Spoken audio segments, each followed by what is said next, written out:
প্রিয় দর্শক, দেখুন চমলক্ষ দৃশ্য। আমাদের শ্রমিক ভাইদের কত সুন্দর বুদ্ধি। দেখুন, নদীর ভিতরে ছোট একটি টং ঘর এবং তার সাথে জাল রয়েছে। এই জাল দিয়ে তারা মাছ ধরে। এই যে দেখুন, এটা একটা নদী। এই যে নদী, এই যে নদীতে এই জাল দিয়ে তাজা মাছ পাওয়া যায়।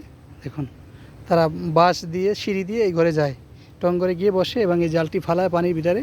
তারপর তারা সুস্বাদু মাছ পায়, বিভিন্ন প্রজাতির মাছ পায়। দেখুন,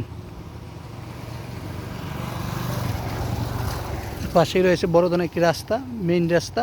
এটা রয়েছে পটুয়াখালী বাউফল থানা। অবশ্যই কে কোথা থেকে দেখছেন ভিডিওটি কমেন্টস করে জানাবেন। আর আপনাদের এলাকায় এভাবে যদি জাল দিয়ে মাছ ধরা হয়, এই জালগুলোকে কী নামে ডাকে অবশ্যই কমেন্টস করে জানাবেন।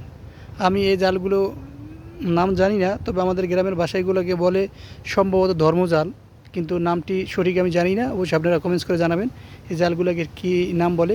দেখুন কত সুন্দর বুদ্ধি। ঘরটিতে যাওয়ার জন্য তারা সিঁড়ি ব্যবহার করে।